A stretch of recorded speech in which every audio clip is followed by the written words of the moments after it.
Episode 249, Layers in the Garden. This is the Change Underground for the Ides of March 2021. I'm your host, John Moore. Decarbonise the air, recarbonise the soil. This episode follows on in some ways from last week's on roots and mycorrhizal fungi. Those things are obviously located underground, and what we're looking at this week is both underground and above. There are a few systems out in the wilds of the interwebs that we'll get to later on in this episode. But coming from first principles of regenerative no-dig theory, there are three things we have free access to. These are available to anyone growing food or pastures or even cottage gardens. They are sunlight, CO2 and rainfall. Yes, those three can and do vary across the year and the years, but they are free. And one will be a limiting resource. And from this point of view, our planning begins. Let's assume we have enough CO2 and rainfall. How then do we make the use of available sunlight? If we look at usual farming gardening practices, we see growth is basically in one plane, the horizontal. This makes a certain sense when we see the application of tractors and the space they use. Yet even they can be integrated into a three-dimensional, above-ground anyway system. Given a variety of vegetables, then we already have some differences in root zone exploitation, carrots versus sweet corn and so on, but we can do better. We can add fruit trees, fodder trees, timber, and reach much more deeply into the soil as well as up into the available sunlight. If we stick with deciduous trees, then the less volumes of sunlight in the darker half of the year can be more fully exploited. In temperate climates, these can be arranged in alleys, in multiples of 2 tractor passes wide. These can follow contour lines and be mixed species plantings, much like hedgerows. Indeed, if you have hedgerows already, you have improved use of sunlight over land denuded of these biological powerhouses. Much thought and practical experimentation has been applied to the idea of three-dimensional growing. Permaculture is one such obvious example of this, yet much work has been done elsewhere, for example in India. I first came across zero-budget natural farming, a system developed by Subhash Palikar, and I apologise if I've butchered the pronunciation.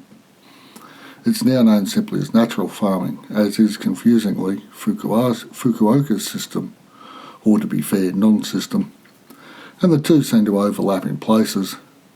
There's a link to a video from Solitude Farm in Tamil Nadu showing a locally adapted version of the sow before you harvest system developed by Fukuoka. The Indian system developed as a reaction against the Green Revolution, link in the show notes.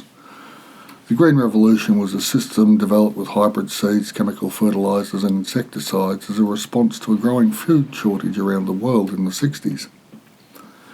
When supported by tractors, infrastructure and government subsidies in places like Europe and the US, it did grow more food than before.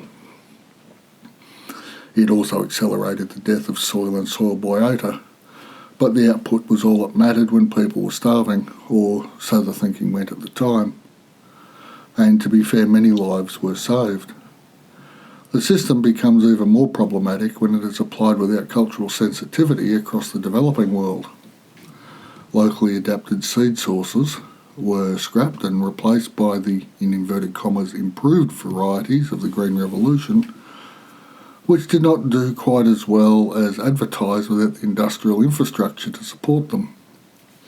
Farmers became entrapped in debt cycles as they needed to borrow to afford the seeds, the fertilisers and the insecticides. And the cost of these rose steadily over time whilst agricultural returns varied over the same time period.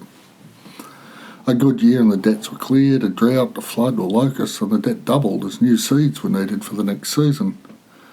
This is because the seeds were hybridised and could not be saved from year to year, even when a good crop was the outcome of the season.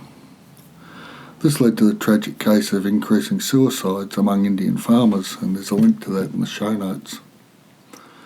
So the zero-budget part of the zero-budget natural farming was developed to alleviate the growing debt and death spiral. depended upon using locally available resources to restart soil biota. Things like cow dung, cow urine and locally produced sugars combined to make soil amendments and seed coatings. This system was developed further over the last 20 odd years to include a grid pattern of permanent and semi-permanent fruit trees interplanted with annual and biennial species. I've included links to a couple of sites explaining what is known as 5-layered natural farming based upon these practices. The key point for all these zero-budget sites I've read from India is that they are profitable. Returning to soil health and biomimicry creates systems that actually support and fund both the farm and the farmer's family. And the differences are stark. Whilst we continue to pour ag chemicals, hybridised GMO seeds and tillage into our soils, we too are heading down the same path as those poor Indian farmers who are faced with the worst of choices. There's a link to an article on higher suicide rates than the average in rural Australia in the show notes, if you're interested in reading more on this. Maybe the whole world needs a zero-budget approach to food production which relies upon soil, people and attention, rather than automation, oil-based inputs and factory farming of meat. I would suggest so. And as ever, we can all do a little bit about this. Taking the 5 layers of the Indian system and applying it to the garden level makes some sense. Fruit trees, soft trees, biennials like garlic and annuals filling spaces across both the land and into the air. The North American Three Sisters garden springs to mind in this regard. Corn, beans and squash are arranged and planted such that the corn provides a trellis for the beans and the squash acts as a living mulch, cooling the soil and smothering weeds. Surrounding these with a row of raspberry canes and back that with an espaliered apple orchard, and suddenly the backyard is a 5-layer production engine. We can find ways to implement these ideas. Now each solution will be as different as each gardener, smallholder, farmer, and their soils and their climates, but we can do this. Nay, we must do this to regain control of our food, our diet and our health. And the bonus is we decarbonise the air and recarbonise the soil as we do it. Now if you're still listening to the very end, thank you. I do appreciate your attention.